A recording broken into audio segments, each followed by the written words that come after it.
दिलचस्प वीडियोस के लिए चैनल को सब्सक्राइब कर लें और साथ ही बेल आइकन बटन पर क्लिक कर लें ताकि हर आने वाली वीडियो आपको सबसे पहले मिल सके।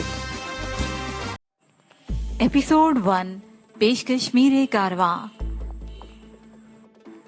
जरगुल ने ममनून नजर से सदफ को देखा। मैंने कहा, जरगुल तुम कहीं ये न समझना कि सदफ ने डॉक्टरी वाली बात ऐसे ही कह दी है। ये वाकई एक एलोपैथिक डॉक्टर है। बहुत खूब। पश्तून दुशेजा ने हैरत और सताइश की मिली जुली नजर से सदफ को देखा। मैं तो वाकई वही समझी थी जो तुम कह रहे हो, ये नहीं?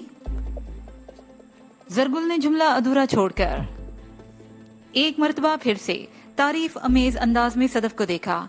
मैंने कहा, सदफ इस वक्त मेडिकल फाइनल ईयर की स्टूडेंट है। अगर खुदा ने चाहा तो ये बहुत जल्द डॉक्टर की डिग्री भी हासिल कर लेगी। एक लम्हे का तवक्कुफ देकर मैंने मानी इस अंदाज में इजाफा किया। मैंने खुदा ने चाहा पर जोर इसलिए दिया है कि ये खुद तो हरगिज हरगिज ऐसा नहीं चाहती। क्यों भाई? जरगुल ने हैरत भरे लहजे में कहा और सदफ की तरफ देखने लगी। सदफ ने मुझे घूर कर देखा और जेर लब मुस्कुरा दी। घूरने का अंदाज तंबीही था, जबकि हफीफ सी मुस्कुराहट में बेनियाजी और दरगुजर के इशारे मिलते थे। सदफ अंदर बाहर से बड़ी ही अजीब लड़की थी। मैं उसे जितना समझ पाता वो इससे आगे खड़ी नजर आती। ये पस्ता कामत क्यामत पता नहीं मेरे अंदाजे कहाँ तक दौड़ाना चाहती थी। अब तक मैंने इसके जितने रंग देखे थे वो आम रंगों से बहुत ही मुख्तलिफ थे। वो जिंदगी के सच से अपनी मर्जी का मौसम तहलीक करने और अपनी ख्वाहिश की फिजा बनाने में माहिर थी। जिस तरह कोई मुकम्मल आर्टिस्ट 4 बुनियादी रंगों की मदद से हजारों लाखों नए रंग और रंगों की शेड तहलीक कर लेता है। मैंने उस मुख्तलिफ लड़की पर एक मानी हेज निगाह डाली और कमरे से बाहर निकल आया। मैंने तहखाने के अंदर जाने की जरूरत महसूस न की, बल्कि पाए बाग की जानिब का इलाका अच्छी तरह देख लिया और झाड़ियों के अकब में उस रोशनदान को सही सलामत पाया जो तहखाने का वाहिद रोजन था। पता नहीं उसे रोजन कहना किस हद तक दुरुस्त था। बहरहाल वो तहखाने के अंदर कुदरती रोशनी पहुंचाने का थोड़ा बहुत वसीला जरूर था। उस तरफ से मुतमईन हो जाने के बाद मैंने बाउंड्री वाल के साथ कोठी के अंदर एक चक्कर लगाया। सब कुछ मामूल के मुताबिक और हैरियत से था। मैं वापस उसी कमरे में आ गया जहां जरगुल और सदफ को छोड़कर गया था। मुझे वहां जरगुल अकेली नजर आई। सदफ शायद पानी गर्म करने किचन की तरफ निकल गई थी और अभी तक लौटी नहीं थी। मैं जरगुल के पास पहुंचा तो उसने शक भरी नजर से मुझे देखते हुए पूछा, क्या तुम्हारी ये साथी वाकई डॉक्टरी पढ़ रही है? बिल्कुल, मैंने मुख्तसर जवाब देने पर ही इक्तफा किया। उसने पूछा, किस मेडिकल कॉलेज में? उसका अंदाज बता रहा था वो सदफ के हवाले से अंदर से मुतमईन नहीं थी। मैंने बताया, सदफ डाउ मेडिकल कॉलेज में पढ़ती है। ये कॉलेज तो कराची में है। वो शक-ज़दा नजर से मुझे तकने लगी। मैंने पूछा, तुम्हें यकीन क्यों नहीं आ रहा? क्या मैं तुमसे गलत बयानी करूंगा? ये बात नहीं वजदान। वो निगाह चुराते हुए बोली। मैंने इसरार किया, फिर क्या बात है जरगुल? वो तामिल करते हुए बोली, वजदान, इस मुख्तसिर से अरसे में मैं तुम्हें जिस हद तक समझ पाई हूँ उसके मुताबिक तुम एक दुश्मनदार इंसान हो और तुम्हारी जिंदगी का बेशतर हिस्सा हंगामा हेजी और मार धाड़ में गुजरा है। क्या मैं गलत कह रही हूँ? तुम बिल्कुल दुरुस्त कह रही हो, मैंने तायदी अंदाज में कहा, लेकिन तुम्हारी इन बातों से शक की वजाहत नहीं हो पा रही जो सदफ की जात के हवाले से तुम्हें बेचैन किए हुए हैं। वो एक गहरा सांस लेते हुए बोली, दरअसल मैं ये कहना चाहती हूँ, या यूं समझ लो कि ये बात मुझे हजम नहीं हो रही कि मेडिकल की एक स्टूडेंट इस हंगामा हेजी में तुम्हारे साथ साथ नजर आ रही है, और स्टूडेंट भी ऐसी जिसका फाइनल ईयर चल रहा हो। तुम्हारे सवाल का जवाब तुम्हारी ही कही हुई एक बात के अंदर पोशीदा है। मैंने उसकी आंखों में देखते हुए कहा, कौन सी बात? वो पूरी तरह मेरी जानिब मुतवज्जा हो गई। मैंने कहा, पहली बात तो ये कि सदफ मेरी साथी है तो उसे मेरे साथ ही दिखाई देना चाहिए, चाहे मैं दुश्मनदार बंदा हूँ या दोस्तदार। और सदफ चाहे मेडिकल की स्टूडेंट हो या अमूरे खानादारी सीख रही हो। मैं गलत तो नहीं कह रहा। बात के इख्तिताम पर मैंने अपने चेहरे को मासूमियत से छुपा लिया। बाज़ औक़ात अदाकारी जरूरी हो जाती है। उसने संजीदगी से इस बात में गर्दन हिलाई और अपने चेहरे के तासुरात से जाहिर करने की कोशिश करने लगी कि उसे मेरी वजाहत का यकीन आ गया था, लेकिन उसकी आंखें चुगली खा रही थी। वो मुझे मुतमईन करने के लिए भरपूर एक्टिंग कर रही थी, वरना उसके जहन का शक रफा नहीं हुआ था।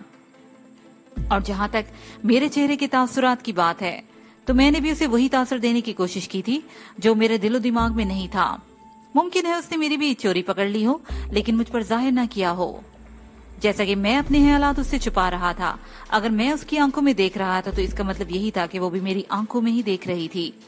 اگر انسان میں ذرا سی بھی مردم شناسی ہو تو وہ یہ بات اس کو بتا دیتی ہے کہ دوسرے کے دماغ میں کیا چل رہا ہے۔ چہرہ کسی بھی انسان کے دل و دماغ کا ایک کھلی کتاب ہوتا ہے۔ چہرے پر یہ دیپ بڑی ہی مہارت کے ساتھ روشن رہتے ہیں، جس سے چھوٹنے والی روشنی بصیرت اور بصارت سے حاصل ہوتی ہے۔ میں نے زرگل کے متاثرہ پاؤں کو پہلے نیم گرم پانی سے اچھی طرح دھویا اور پھر اس ٹکور سے اسے ہاسا آرام پہنچا تھا۔ پھر میں نے باکس میں سے ایک آئنمنٹ نکالا اور اسے اس کے ٹخنے پر لگا کر ہلکے ہاتھ سے مالش کرنے لگا۔ یہ بام جل سے ملتا جلتا تھا اور اپنے اندر درد کو رفع کرنے کے علاوہ لوبریکیشن کی صفات بھی رکھتا تھا۔ پاؤں کی اس موج کے دوران اس کے منہ سے ایک ہلکی سی سی کی آواز خارج ہوئی۔ وہ پلٹ کر مجھے گھورنے لگی۔ میں نے نرمی سے کہا کہ تیز دار چھری مکھن کی ٹکیا میں اتر گئی ہے، کیا تمہیں کچھ محسوس ہوا؟ اس نے جو کچھ محسوس کیا تھا اس کے ہونٹوں سے اس کا اظہار بھی ہو گیا تھا، لیکن اس سی کے بعد وہ بالکل نارمل ہو گئی تھی، گویا میں نے اس کی موچ نکال دی تھی۔ اس کے بعد کے مراحل بہت ہی سادہ اور آسان تھے۔ صدف نے اس کے پاؤں کے متاثرہ حصے کو ایک گرم پٹی میں اچھی طرح لپیٹ کر باندھ دیا تھا۔ اب وہ ہاسا ریلیکس محسوس کرنے لگی تھی۔ میں نے فرید پاشا کی کوٹھی کے اوپر جو لرزہ خیز مناظر دیکھے تھے وہ کسی بھی نارمل انسان کے ہوش گنوانے کے لیے کافی تھے، لیکن زرگن نے مردانہ وار ان حالات کے اثرات کو جھیلا اور اس کوٹھی سے نکل کر اس کوٹھی تک بھی آ گئی تھی۔ جب میں نے نسان پیٹرول کی ڈرائیونگ سیٹ پر اسے دیکھا تو وہ حد درجے خوف زدہ تھی۔ اسے ایسا ہونا بھی چاہیے تھا۔ وہ واقعات بہت ہی غیر معمولی اور ناقابل فراموش تھے، لیکن اب بڑی حد تک اس کا خوف زائل ہو چکا تھا۔ میں نے اس سے ان واقعات کے بارے میں پوچھا تو وہ گہری سانس لے کر مجھے اس کی تفصیل سے آگاہ کرنے لگی، جس کا خلاصہ کچھ اس طرح تھا۔ رات 11 بجے کے قریب ایک جیپ اس کوٹھی پر پہنچی اور اس میں سے برآمد ہونے والے 4 افراد نے بے دریغ کوٹھی پر ہلہ بول دیا تھا اور پھر وہاں پر کشت و خون نظر آنے لگا۔ فائرنگ کی آواز کے علاوہ کوئی آواز سنائی نہیں دیتی تھی۔ زرگل اس وقت کوٹھی کی بالائی منزل پر تھی۔ وہ تیزی سے نیچے کی طرف بھاگی اور اسی تیزی میں اس کا پاؤں رپٹ گیا اور وہ منہ کے بل فرش پر آ رہی۔ جتنی دیر میں وہ اٹھ کر کھڑی ہوتی کوٹھی کی زیری منزل کو ویران کر دیا گیا تھا۔ وہ سب کچھ آنن فانن ہوا تھا۔ جب دوڑتے ہوئے قدموں کی آوازوں نے بالائی منزل کا رخ کیا تو زرگل نے خود کو ایک جگہ چھپا لیا۔ اگر وہ سامنے ہوتی تو آنے واحد میں اس کے جسم میں اتنے سوراخ نمودار ہو جاتے جنہیں شمار کرنا ہی ممکن نہ رہتا، کیونکہ اوپر آنے والے سب سے پہلے اسی کمرے میں داخل ہوئے تھے اور اپنی گنوں کے دہانے کھول دیے تھے اور وہاں سے پگھلا ہوا سیسا روشنی کی رفتار سے خارج ہو رہا تھا۔ زرگل نے خود کو چھپا کر دانش مندی کا ثبوت دیا تھا۔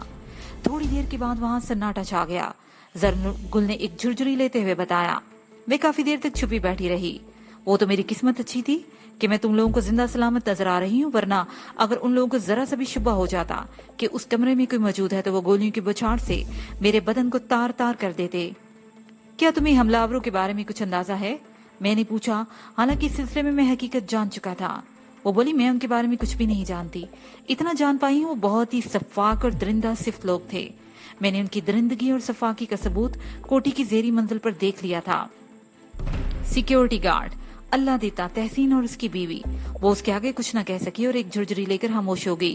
وہ ایک مرتبہ پھر سراسیما نظر آنے لگی تھی۔ میں سمجھ گیا کہ اس واقعے میں اور اس واقعے کے بارے میں زیادہ گفت و شنید اس پر اچھے اثرات مرتب نہیں کرے گی۔ اس نے حملہ آوروں کا جو خلیہ بتایا تھا وہ بالکل درست تھا۔ اسے 1 گھنٹہ پہلے وہی لوگ اور اس خلیے سے ملتے جلتے لوگ اسی دلدار کی کوٹھی سے نقلی وجدان کو کھوجنے نکلے تھے۔ واقعہ سے انداز ہو رہا تھا کہ تلاش میں ناکامیابی کے بعد انہوں نے ادھر کا رخ کیا تھا اور گلبرگ والی کوٹھی کی اینٹ سے اینٹ بجا کے رکھ دی تھی۔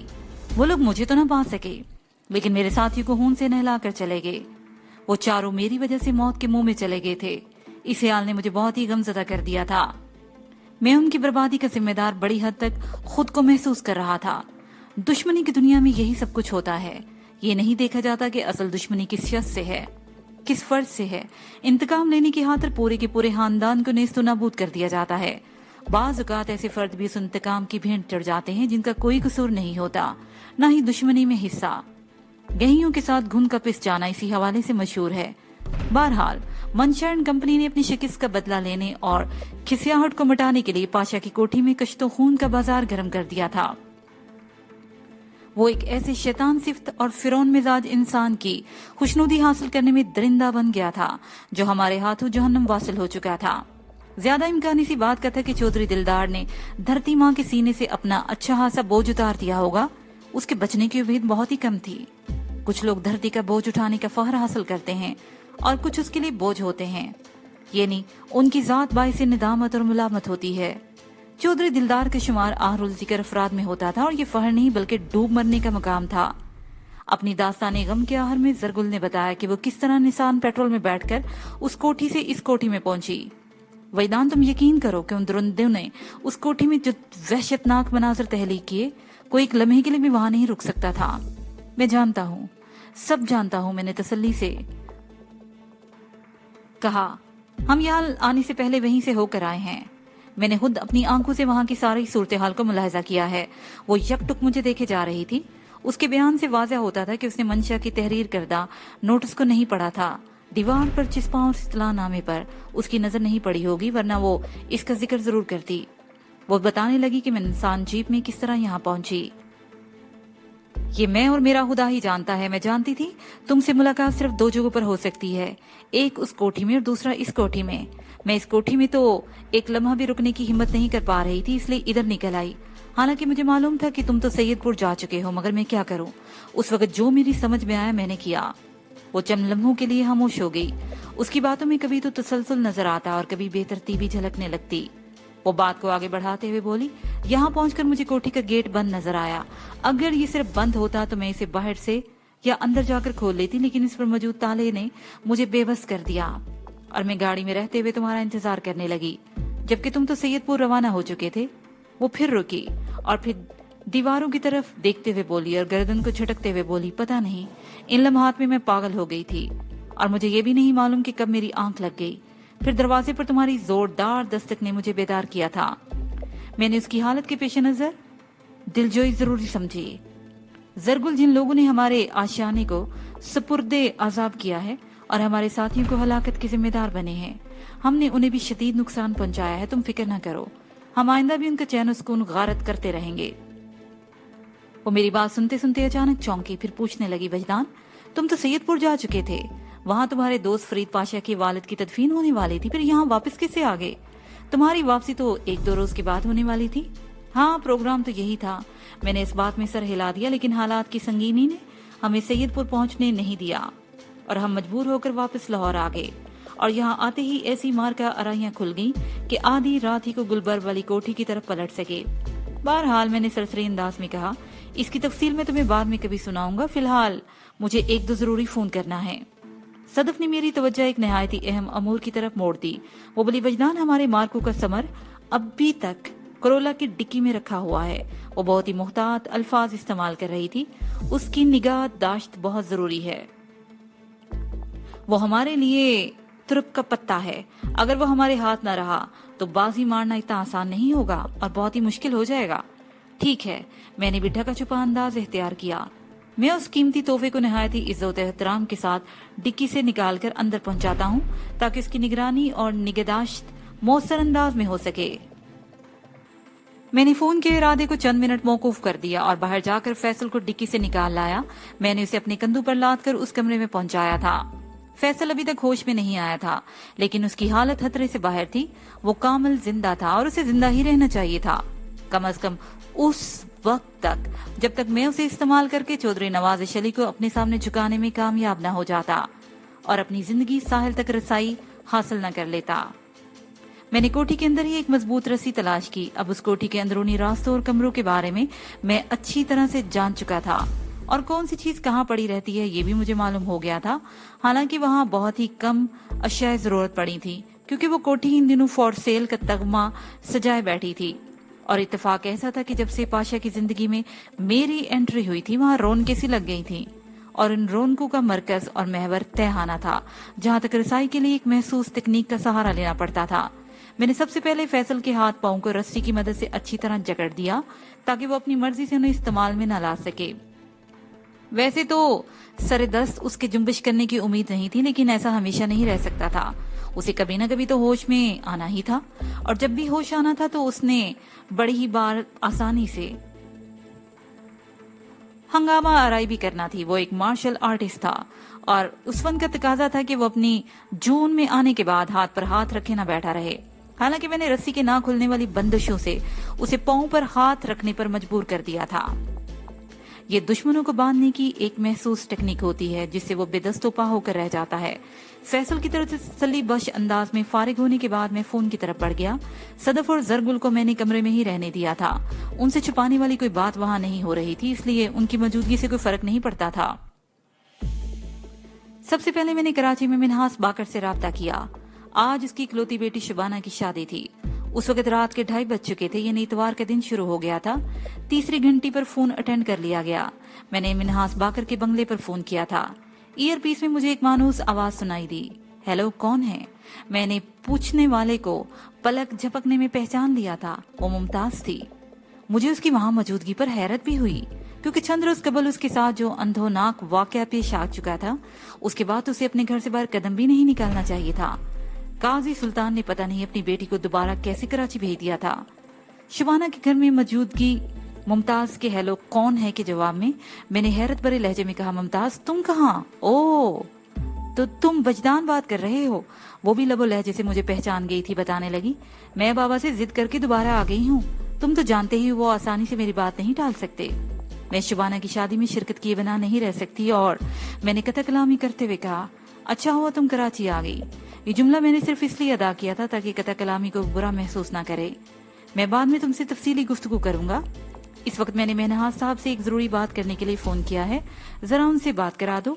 ठीक है, मैं उन्हें बुलवा देती हूँ, वो जल्दी से बोली। और जब तक अंकल आए तुम मुझसे बात कर लो। मैंने सुना है तुम आजकल लाहौर बल्कि उससे भी आगे के एक गाँव सैयदपुर गए हुए हो। तुमने बिल्कुल दुरुस्त सुना है, मैंने कहा। तुमने बिल्कुल दुरुस्त सुना है, मैंने कहा, और उसे मसरूफ रखने की खातिर अपनी मर्जी की गुफ्तगू करने लगा। तुम इतनी रात तक जाग रही हो? मैंने पूछा।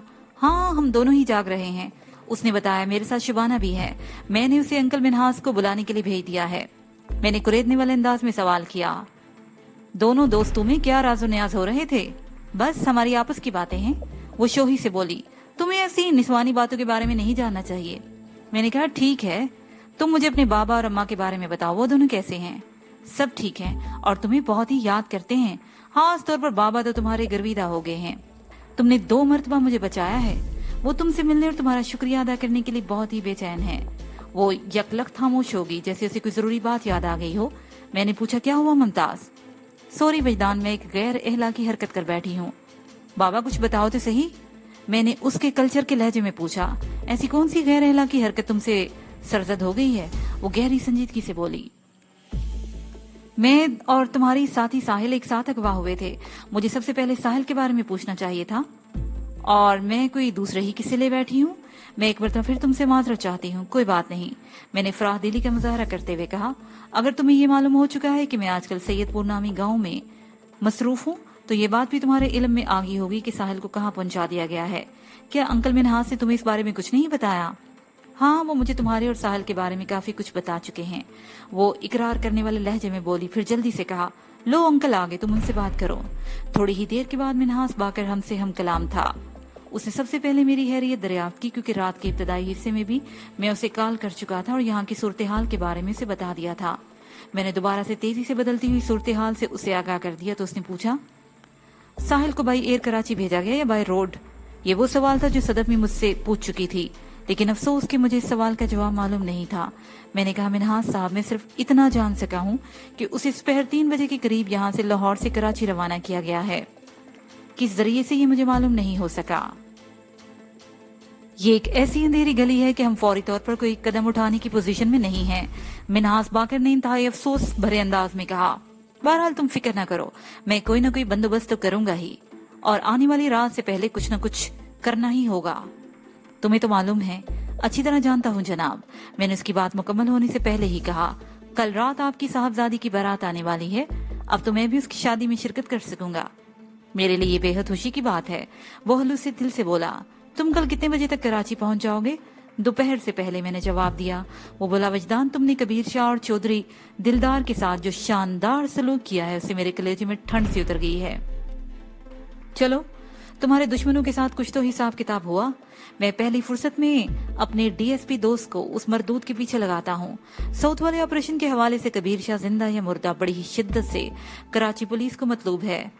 मैंने दानिस्ता मिन्हास बाकर से ये बात छुपा ली थी कि चौधरी दिलदार की जिंदगी के इम्कानात ना होने के बराबर हैं।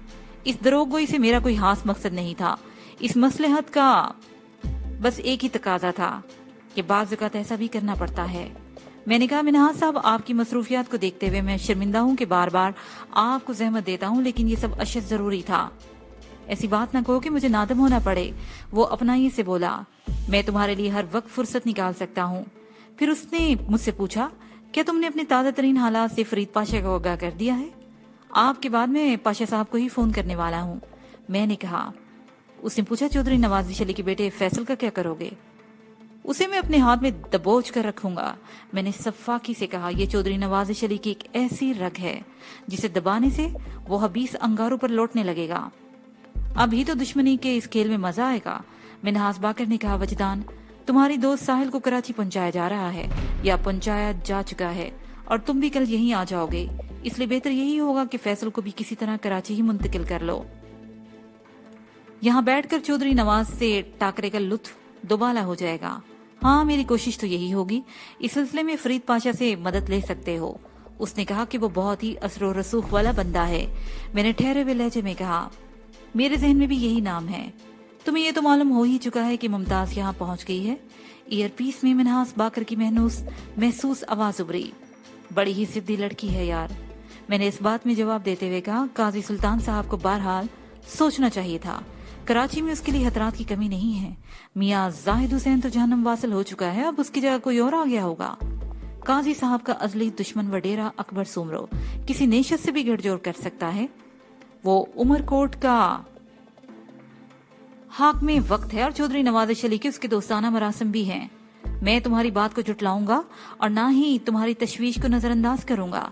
मैंने हाथ से ठहरे हुए लहजे में कहा, खतरात बहरहाल मौजूद है, लेकिन यार, काजी अपनी बेटी की जिद के आगे मजबूर हो जाता है।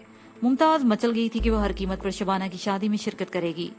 इसकी जिद अपनी जगह, लेकिन ऐसे हालात में एहतियात का दामन हाथ से नहीं छोड़ना चाहिए। मैंने कहा, इंसान अपनी औलाद से मोहब्बत करता हो तो ये भी जरूरी नहीं कि उसकी हर जिद से मजबूर होकर खतरात मोल ले ले। ये तो औलाद से दुश्मनी वाली बात हो गई ना। तुम नहीं जानते, बिल्कुल नहीं जानते वजदान। मिनहास ने एहसास की शिद्दत में डूबे हुए अंदाज में कहा, बेटियों की जिद क्या होती है और किसी इकलौती बेटी के बाइख्तियार बाप को किन किन आजमाइशों से गुजरना पड़ता है। मैंने उससे बहस करना मुनासिब न समझा और सिर्फ इतना कहा, आप ज्यादा बेहतर जानते हैं जनाब, क्योंकि आपकी भी एक ही बेटी है। वो बोला, काजी सुल्तान ने इस मर्तबा बेटी के साथ 2 सिक्योरिटी गार्ड भी भेजे हैं और मैंने भी मुमताज की हिफाजत का माकूल बंदोबस्त कर दिया है। आगे अल्लाह को जो मंजूर। बिल्कुल, उसकी मंजूरी की बड़ी अहमियत है। मैंने कहा। मैंने हाथ से पूछा, उस लड़की का क्या हाल है? ये इतना अचानक सवाल था कि मैंने बेसाख्ता पूछा, कौन सी लड़की? भाई वही जो आजकल तुम्हारे साथ लगी हुई है। मैं सदफ की बात कर रहा हूँ। वो बड़ी ही साबित कदमी से मेरे साथ ही लगी हुई है। मैंने अपने करीब बैठी सदफ की तरफ मानीहेज अंदाज में देखा और माउथपीस से मिनहास से कहा, वो मेरे साथ ही कराची आ रही है, खुदा खैर करे। उसे जुमानी लहजे में कहा, आमीन। बेसाख्ता मेरे मुंह से निकल गया। मजीद 2-4 बातों के बाद टेलीफोनिक सिलसिला मौकूफ हो गया। मैंने रिसीवर क्रैडल किया तो जरगुल के चेहरे पर मुझे बड़ी ही बेकरारी दिखाई दी। वो बड़ी ही इनहमाक से मेरी गुफ्तगू सुन रही थी और खामोश न रह सकी। वजदान, क्या तुम दोनों कल सुबह कराची जाने वाले हो? इरादा तो यही है, मैंने साफ गोई से काम लेते हुए कहा और फिर मैंने हाथ बाकर का अंदाज एख्तियार किया। आगे अल्लाह को जो मंजूर। वो बुझ सी गई, जुबान से तो कुछ न कहा। हफ्की मेज अंदाज में दूसरी तरफ देखने लगी। मैंने उससे पूछा, जरगुल, तुमने अपने आइंदा मुस्तकबिल के बारे में अभी तक कुछ नहीं बताया। तुम किसी फैसले पर पहुंच चुकी हो? नहीं, वो कतियत से बोली, कोशिश कर रही हूँ। तुम लोगों को कराची रुखसत होने से पहले मैं कोई ना कोई फैसला कर ही लूंगी। ये बहुत ही अच्छी बात है। मैंने फिर उससे पूछा, तुम्हारे पाँव का दर्द अब कैसा है? मैं खुद को बहुत ही बेहतर महसूस कर रही हूँ। उसने जवाब दिया, तुमने मालिश के दौरान में पता नहीं क्या जादू किया है। लगता है तुम्हारे रुखसत होने से पहले मैं भली चंगी हो जाऊंगी। मैंने उसके पाँव पर ऑइंटमेंट का मसाज करते हुए किसी हद तक ची की कुव्वत को भी आजमाया था। ये सब उसी के समरात थे कि जरगुल को काफी अफाका महसूस हो रहा था। इससे पहले मैं ये तजर्बा साहिल के पाँव पर भी कर चुका था, लेकिन उस वक्त साहिल धन्नो हुआ करती थी और मेरे बहुत ही करीब थी। साहिल की याद ने मुझे तड़पा कर रख दिया था, लेकिन उसके साथ ही मुझे कदरे इत्मीनान भी था। जब से फैसल मेरे हत्थे चढ़ा था, मुझे साहिल का हसूल आसान नजर आने लगा था। अगर मैं उस कार्ड को मुनासिब तरीके से खेलता तो चौधरी नवाज अली क्या उसका बाप मलिक रमजान भी कब्र से निकलकर घुटने टेकने पर मजबूर हो जाता और उसके करीब करीब ही वो घोड़ी भी सन्नुगु नजर आती। रखावाली के खेतों में फैसल का दादा जिसकी पुष्ट से गिरकर जहन्नम मकानी हुआ था। कैसा अजीब इत्तेफाक था। फैसल का दादा मलिक रमजान मेरे दादा चौधरी हाकिम अली का दुश्मन था। फिर ये दुश्मनी एक नस्ल आगे बढ़ी और फैसल का बाप चौधरी नवाज अली मेरे वालिद आबद अली से खुली दुश्मनी पर उतर आया और अब मेरे वालदैन उसी दुश्मनी की भेंट चढ़ गए और अब तीसरी पोत सामने आई थी। हमारी खानदानी दुश्मनी किसी मौरूसी मरज की मानद नस्ल दर नस्ल आगे बढ़ते हुए फैसल और मुझ तक आ पहुंची थी।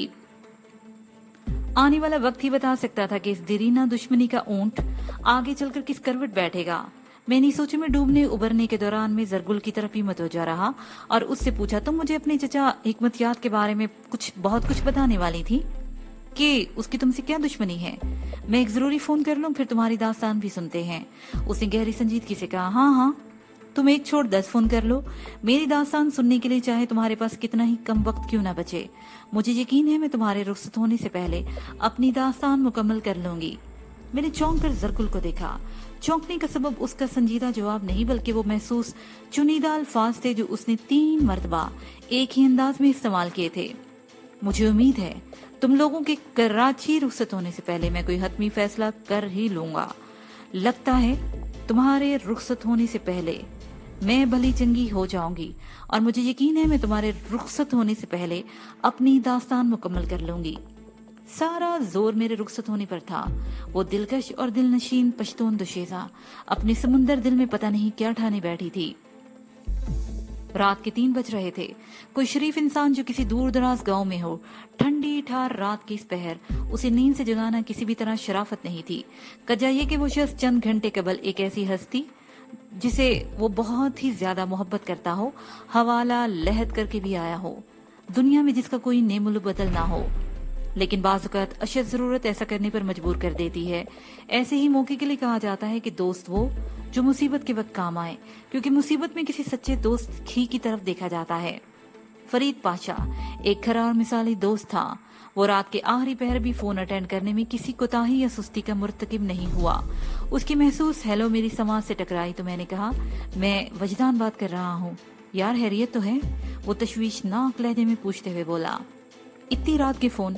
मैंने गंभीर आवाज में कहा, पाशा मेरे पास तुम्हारे लिए खुशी और गमी की मिली जुली खबरें हैं और खबरें ऐसी सनसनीखेज हैं कि मैं सुबह होने का इंतजार न कर सका, इसलिए इस वक्त तुम्हें परेशान करने चला आया हूँ। मैं बेहद शर्मिंदा हूँ कि बकवास बंद करो। ईयरपीस में पाशा की हफगी अमेज आवाज उभरी। उसकी आवाज में फटकार नहीं बल्कि अपनायत थी। अंदाज ऐसा था जैसे बेतकल्लफ दोस्तों को कोई बात समझाने के लिए बाज़-औक़ात हल्की फुल्की गाली भी दे दी जाती है। वो कह रहा था, तुम्हें शर्म नहीं आती? ये परेशान और शर्मिंदा जैसे अल्फाज इस्तेमाल करते हो। उसकी दोस्ती के स्टाइल ने मेरे दिल के एक एक गोशे में एक खास किस्म की मुसरत भरती थी। इस मुसरत में फखर का एहसास भी शामिल था। मैं जज्बात से मगलूब भीगी हुई आवाज में बोला, अब मैं वाकई शर्मिंदगी महसूस कर रहा हूँ। तुमने शर्म दिलाई और मुझे आ गई। फजूल तमहीद में वक्त बर्बाद न करो और मुझे गमी की खबर सुनाओ। तुम्हारे यार के पास बहुत बड़ा दिल है। वो जिंदा दिली का मुजाहरा करते हुए बोला, खुशखबरी बाद में सुन लूंगा। मैंने नहायत ही मुख्तसर मगर जामे अल्फाज में उसे गुलबर्ग 3 वाली कोठी पर पेश आने वाले वाकयात के बारे में बताया। बात गहरी तशवीश की थी, लिहाजा वो चंद लम्हे खामोश रहने के बाद बोला, वजदान मेरे आदमी कल किसी भी वक्त उस कोठी का चार्ज संभाल लेंगे।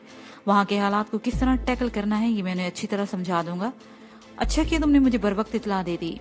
बहरहाल ये एक अफसोसनाक वाकया है जो कि सरासर मेरी वजह से वकूफ पजीर हुआ है। मैंने संजीदगी से कहा। वो बोला, तुम फिर पटरी से उतरने लगे हो। तुम्हें एक बुजुर्ग दोस्त की हैसियत से मशवरा देता हूँ कि पहली फुर्सत में इस कोठी से दूर हो जाओ। वो तुम्हें हो चुका, मैंने कहा। इस वक्त मैं तुम्हारी फाजलिया कॉलोनी वाली कोठी से बात कर रहा हूँ जिसके खुफिया तहखाने में मंशा के कई वफादार मेरी मर्जी की जिंदगी गुजार रहे हैं। एक लम्हे के तवक्कुफ से मैंने इजाफा किया, मेरे साथ सदफ और जरगुल भी हैं। सदफ के बारे में वो अच्छी खासी वाकफियत हासिल कर चुका था और गुज़श्ता टेलीफोनिक राब्ते पर मैंने उसे यहाँ जरगुल के बारे में भी मुख्तसर बता दिया था। तो उसने कहा कि इसका मतलब है कि मेरी पेशगोई के असरात जाहिर होना शुरू हो गए हैं। मैंने कहा, ये पेशगोई फरीद और मिनहास जैसे 2 माहिरीन फल्कियात और माहरीन अर्जियात ने की है जो किसी तौर सितारों से राब्ते में रहते हैं, चाहे वो सितारे टीवी स्क्रीन के हों या सिल्वर स्क्रीन के। ये बात तो तय है कि इनके सितारे आसमानी सितारों से कहीं ज्यादा होशियार हैं, क्योंकि ये अशरफुल महलूकात हैं जो फल्की सितारों पर कमंड डालने के लिए माहिर समझे जाते हैं। मैं भला आप बुजुर्गों की पेशनगोई को दूर करने की जिसारत कैसे कर सकता हूँ और कैसे उसे रद्द कर सकता हूँ? उसे हल्का फुल्का कहकर लगाया और बोला, अब खुशी की खबर भी सुना दो। उसके कह से कहीं ये न समझा जाए कि उसे अपने बाप की मौत का गम नहीं था। फरीद पाशा बहुत ही जिंदा दिल इंसान था। वो अपने दोस्तों की दिलदारी के 1000 ढंग जानता था, और जब वो मूड में होता था तो अक्सर कहता था कि जिस तरह अल्लाह ताला ने मेदे के अंदर मुख्तलिफ खाने बनाए हैं ताकि इसकी पैदा की हुई नेमतें अपने अपने ठिकाने लग सके, बिल्कुल इसी तरह इंसान के दिल में भी मुख्तलिफ किस्म के जज्बात के लिए अलग अलग खाने मौजूद हैं। इसलिए खुशी को गमी से और गमी को खुशी से जोड़ा नहीं जा सकता और न ही जोड़ना चाहिए। इसका फलसफा हकीकत से कितना ही करीब था, इस बहस में पड़े बगैर मैं दावे से कह सकता हूँ कि उसकी दोस्ती एक हकीकत थी। मैंने दोबारा मुनासिब अल्फाज का इस्तेमाल किया और चंद घंटे में चौधरी दिलदार की कोठी में होने वाली मारा मारी के बारे में उसे बता दिया। पूरी बात सुनने के बाद उसने कहा, इस कहानी में 2 सीन बहुत ही अहम है। नंबर 1, ये पता चल गया कि साहिल को लाहौर से कराची रवाना कर दिया गया। नंबर 2, फैसल जैसा मोहरा तुम्हारे हत्थे चढ़ गया, तुम उसे हरकत देकर बसात उलट सकते हो। मैंने कहा, फैसल फिल वक्त एक ऐसी गन है जिसके इस्तेमाल के लिए मुझे टारगेट चाहिए। चौधरी नवाज अली से ज्यादा मौजू टारगेट और कौन होगा? टारगेट तो अव्वल और आखिर वही है, लेकिन वो मेरे राब्ते में नहीं। तुम क्या चाहते हो? उसने पूछा, क्या रखा वाली या सैयदपुर आने का इरादा है? मैं ठहरे हुए लहजे में उसे बताने लगा कि फिलहाल तो मैं सदफ के साथ कल कराची जा रहा हूँ। ये जंग में वहीं बैठ कर लड़ूंगा और चौधरी नवाज अली की सारी चौधराहट में उसकी नाक के रस से निकाल दूंगा। टारगेट तुम्हारे पास है, गन तुम्हारे हाथ में है और तुम लाहेमल भी तरतीब दे चुके हो, फिर कैसी उलझन? वो हैरत और तशवीश के मिले जुले तासरात के साथ बोला। मैंने कहा, पाशा तुम्हें कल सुबह से मेरे 2 काम करना है। रात अपने आखिरी पहर में दाखिल होकर बड़ी ही तेज रफ्तारी से आगे बढ़ रही थी और मैं उसे 2 इमरजेंसी काम बता रहा था। उसे सच्चे हमदर्द की तरह अफरादिली से कहा, हाँ बोलो, क्या काम है? अव्वल तो मैं इस वक्त रखावाली में चौधरी नवाज अली से बात करना चाहता हूँ, मैंने गंभीर आवाज में कहा। उसका ट्रीटमेंट शुरू करने से पहले मैं किसी ताहिर से काम नहीं लेना चाहता और न ही कोई लापरवाही का मुजाहरा करना चाहता हूँ। मैं चाहता हूँ उसे पहली डोज मिल जानी चाहिए। चौधरी से राब्ते के लिए मुझे उसका फोन नंबर चाहिए। ये तो कोई इतना मुश्किल काम नहीं, वो बेपरवाही से बोला। अब्बा जी की डायरी में चौधरी नवाज अली का फोन नंबर मौजूद है, मैं अभी देखकर तुम्हें बता देता हूँ, तुम दूसरा काम बताओ। मैंने कहा, दूसरा काम यह है कि फैसल को किसी भी तरह कराची पहुंचाना है और ये कि इसमें कुछ वक्त भी लग जाएगा। मैं तो कल सुबह रवाना हो जाऊंगा, वो भले 1-2 रोज बाद वहां पहुंचा दिया जाए। इस वक्त वो बेहोश भी है। ये काम मुझे खासा दुश्वार नजर आता है। दुश्वार तो नहीं मगर टेढ़ा जरूर है, वो कुछ सोचते हुए बोला। फैसल को बाय रोड ही कराची ले जाना ज्यादा मुनासिब रहेगा और इस सिलसिले में खैर मैं कुछ सोचता हूँ, कुछ करता हूँ। तुम जब तक चौधरी नवाज अली की नींद हराम करो, मैं तुमसे गुफ्तगू के दौरान में तुम्हारा नंबर तलाश कर लिया है, तुम भी नोट कर लो अपने पास, बहुत ही काम आएगा। मैं वो नंबर अपने जहन में महफूज कर चुका है। तो फरीद पाशा ने कहा, जब तक तुम चौधरी को फर्स्ट डोज देकर फारिग होते हो, मैं फैसल का कोई ना कोई बंदोबस्त कर लूंगा। इस सिलसिले में तुम्हें ज्यादा परेशान होने की जरूरत नहीं, तुम्हारे यार की बात मानी जाती है। मैं फैसल वाले मामले से बेफिक्र हो गया। फरीद पाशा वाकई एक ऐसा आदमी था कि जिंदगी की तकरीबन हर शोबे में उसका कहा टाला नहीं जाता था। फिल्म प्रोड्यूसर होने के नाते उसकी पहुंच बहुत ही दूर तक थी और हल्का अहबाब भी काफी वसी और रेस था। मैंने इसका शुक्रिया अदा करने के लिए ऐसे अल्फाज इस्तेमाल किए कि मुझे उसकी डांट न सुनना पड़े। फोन बंद करने से पहले उसने कहा कि तुम्हारी भाभी 2-3 मरतबा तुम्हारे बारे में पूछ चुकी हैं यार। कौन सी भाभी? मैंने कहा, शहरी या देहाती? फरीद पाशा ने 2 शादियां कर रखी थी। उसकी एक बीवी लाहौर में उसके साथ गुलबर्ग 3 वाली कोठी में रहती थी, जबकि पहली बीवी सैयदपुर वाली हवेली में रहती थी। शाहीन नामी इस औरत से फरीद की 3 औलादें थी, जबकि शहरी बीवी शुमाइला की गोद अभी तक हरी नहीं हुई थी।